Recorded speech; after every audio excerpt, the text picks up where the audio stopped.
In a small, quiet town in rural America, two boys, Jake and Sam, were the best of friends.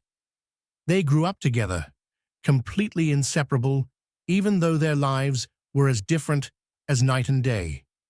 Jake came from a wealthy family. His father owned the biggest farm in the area, and his home was filled with all the luxuries a kid could dream of. Sam, on the other hand, came from a poor family. His parents worked multiple jobs just to make ends meet, and their small house often struggled to stay warm in the winter. But none of that mattered to Jake and Sam. They spent their childhood fishing at the creek, racing their bikes down dirt roads, and dreaming of all the adventures they'd have when they grew up. But one summer, everything changed. Jake's father decided to move the family to the city, where better business opportunities awaited him.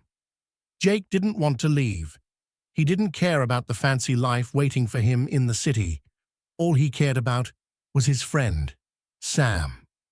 The night before Jake's family left, the two boys met at their favorite spot by the creek, the moonlight reflecting off the water. "I don't want to go," Jake said, his voice thick with emotion.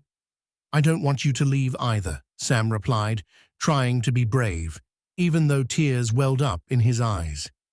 Jake pulled out a small, carved wooden eagle, something he had made for Sam in shop class. "I want you to have this," he said, handing it over. "I promise I'll come back one day, no matter how long it takes." Sam took the eagle and nodded, his voice barely a whisper. "I'll be waiting." Years passed. Jake's life in the city was fast-paced and filled with new experiences. He attended the best schools, got involved in his father's business, and became everything his family had hoped he would be. But deep down, a part of him always felt incomplete, like he had left something behind in that small town.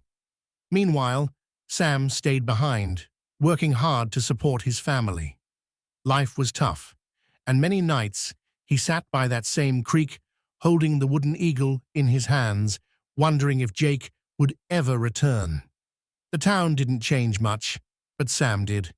He grew stronger, more resilient, though life wore him down in ways that even he didn't fully realize. One day, after 10 long years, Jake, now a successful businessman, decided it was time to return. He felt a pull, a longing to reconnect with his past, with the friend he had left behind. Driving back into town felt like stepping into a time capsule. The familiar streets, the small houses, the people. It was all the same, yet Jake felt like a stranger. He asked around about Sam, but the townspeople hesitated to speak. They told Jake that Sam had been through a lot over the years, that life had been especially hard on him and his family. Jake's heart sank, realizing that while his life had flourished, Sam had been struggling. Eventually, Jake made his way to the creek, the place where they used to spend hours talking about their dreams, and there, sitting on the bank, was Sam. He was older, his clothes worn, and his face lined with the hardships of time, but there was something unmistakable about him. He still held the wooden eagle in his hands, as if no time had passed at all. "Sam," Jake called out, his voice breaking with emotion.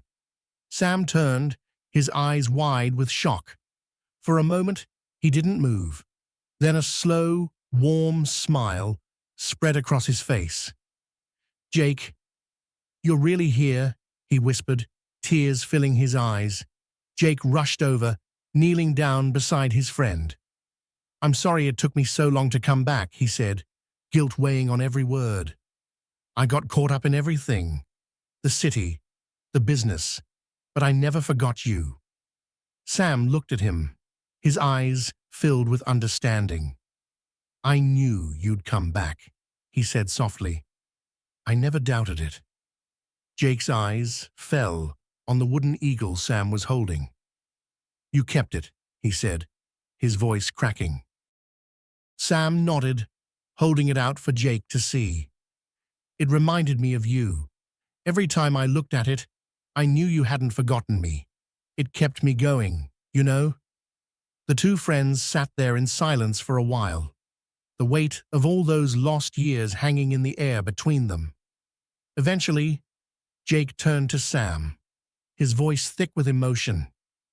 "Let me help you, Sam. I have the resources now. We can make things better for you and your family." But Sam just smiled, shaking his head. "Jake, I don't need your money," he said quietly. "You being here, remembering me, that's all the help I need. Friendship is more important than anything money can buy." Tears filled Jake's eyes as he realized the truth in Sam's words. In that moment, sitting by the creek with his best friend, Jake felt something he hadn't felt in years: complete. The success, the money, the fast life in the city, it had all been hollow without this connection, without the bond they had shared since childhood. As the sun began to set, casting a golden light over the water, Jake and Sam talked about everything they had been through, the struggles, the triumphs, and the dreams that still lingered. They knew their lives had taken different paths, but sitting together, they also knew that some things never change.